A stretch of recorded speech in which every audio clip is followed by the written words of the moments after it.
안녕하세요. 목동샘 소나무 한자입니다. 우리 학원에서는 일주일에 한 번씩 신문에 실린 좋은 내용의 컬럼이나 사설을 읽으며 어휘 공부와 더불어 세상에 대한 살아있는 지식을 배우고 있습니다.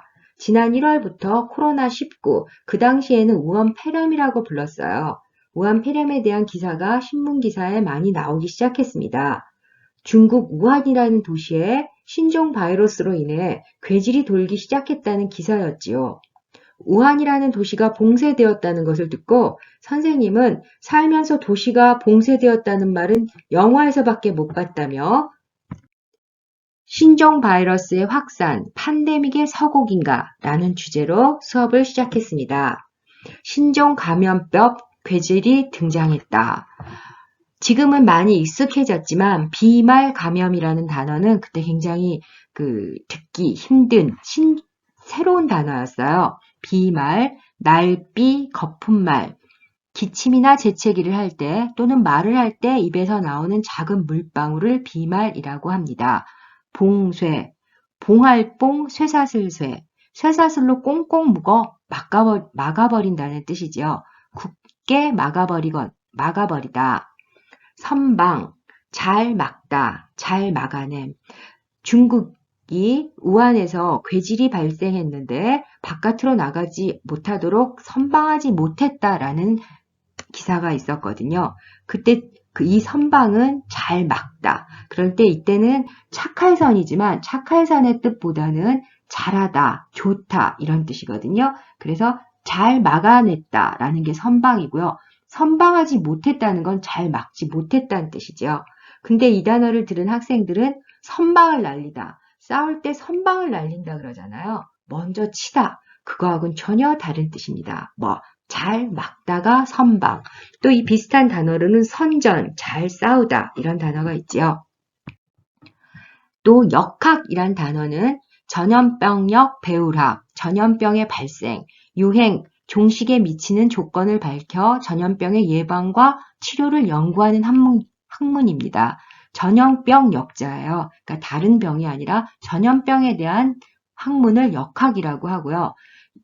역학조사 또 내지는 역학에 대한 역학조사라는 말이 많이 나오죠. 어떻게 시작되고 끝나는가, 어떻게 될 것인가라는 조사를 역학조사라고 합니다.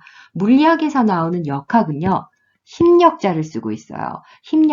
힘력자에 들어가는 그런 역학은 어떤 물체의 운동과 힘에 관한 학문이겠죠. 그거하고는 전혀 다른 역학, 전염병에 대한 학문입니다. 그 다음에 방역이라는 단어도 굉장히 많이 나오는데요. 막을 빵, 전염병력. 전염병을 막는 것이 방역입니다.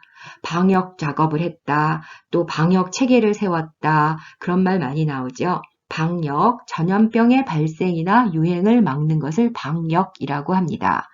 그 다음에 맨 처음 나올 때요. 바이러스, 박테리아, 이거를 구별하는 것도 우리 공부했어요.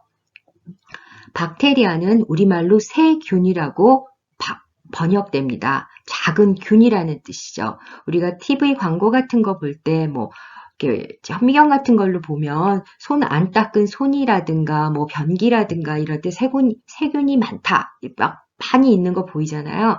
그렇게 현미경으로 볼 수 있는 것이 세균이고요.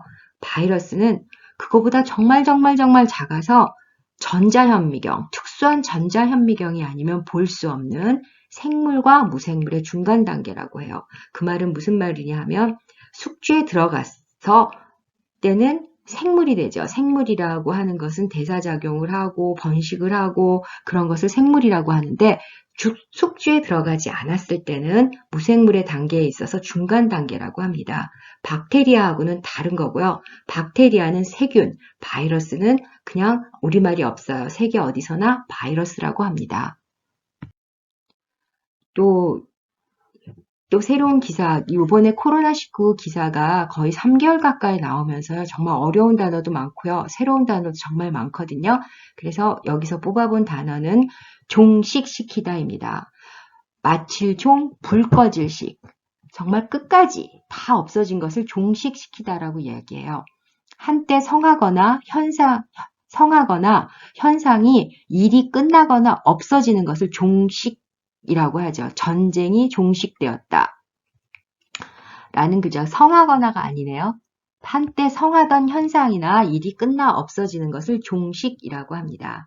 그 다음에 선제적 방어라고 하는데요. 그때 선제는 먼저선 제압할제, 먼저 그것이 크게 확산되기 전에 막는 것을 선제적 방역, 먼저 쳐서 상대방을 제압하는 것입니다. 검체는 검사하려기 위한 물체가 검체예요.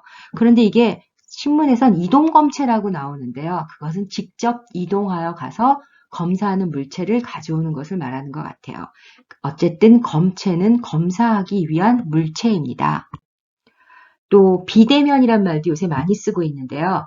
우리가 뭐 요새 택배 같은 거 받을 때 얼굴을 대하지 않고 집 앞에 놓고 가죠. 비대면, 안일비, 대할 때 얼굴면, 서로 얼굴을 마주보지 아니함, 마주 대하지 않는 것을 비대면이라고 합니다. 그 다음에 정말 잘 모르는, 많은 사람들이 모르고 헷갈려 하는 것이 의사 환자라는 말이에요. 의사 환자의 반대말은 확진환자라는 뜻인데, 그럼 의사 환자는 우리가 의사, 그럼 의사 선생님을 생각하니까 이 말 뜻이 잘 안 들어오잖아요. 의사라는 말은 이 의자는 흉내낼 의, 비길 의자입니다. 쉽게 표현하면 우리가 의성어, 의태어 그러잖아요. 의성어는 멍멍멍 강아지 소리를 흉내내는 것이고 의태어는 살금살금 어떤 모습이나 태도를 흉내내는 건데 그때 의자입니다. 이 사자는 닮을 사, 그러니까 의사는 흉내내어 닮았다라는 뜻이에요. 그래서 의사 환자는 병원체가 인체에 침입한 것으로 의심되나 감염병 환자로 확인되기 전 단계에 있는 사람을 말합니다. 자, 의사 환자 어려운 말이니까 꼭 알아두세요. 자, 그 다음 우리가 3개월 가까이 코로나를 보면서요. 지난주 마지막 수업은 인포데믹, 팬데믹보다 더 무서운 인포데믹에 대해서 공부를 했습니다. 팬데믹이라고 하는데 이 팬은 그리스어로 올이란 뜻이고요. 이 데믹이라는 말은 그리스어로 피플이라는 뜻이라고 그래요. 그러니까 모든 사람에게 퍼져나가는 전염병의 마지막 단계, 세계적 대유행이라고 번역하죠. 그럼 인포데믹, 뭐가 팬데믹보다 더 무서울까요? 인포데믹은 인포메이션, 그 다음에 에피데믹의 합성어입니다. 인포메이션은 누구나 알다시피 정보고요. 에피데믹은 전염병이에요. 그래서 정보 전염병. 이 왜 무서운가 하면 사람들이 오랜 동안 그런 괴질에 시달리면서 모두 불안하고 또 모두 공포감을 갖게 되었어요. 그래서 가짜 뉴스가 가짜 정보가 전염병처럼 막 퍼져서 더 사람들을 현혹시킨다는 뜻에서 더 무섭다는 표현을 쓴 것 같아요. 자, 인포데믹은 인포메이션, 에피데믹의 합성어, 정보 전염병이라는 뜻입니다. 우리는 주로 어려운 단어, 전문 단어 또는 새로운 단어를 중심으로 정확한 뜻을 알기 위한 수업을 하고 있습니다. 감사합니다.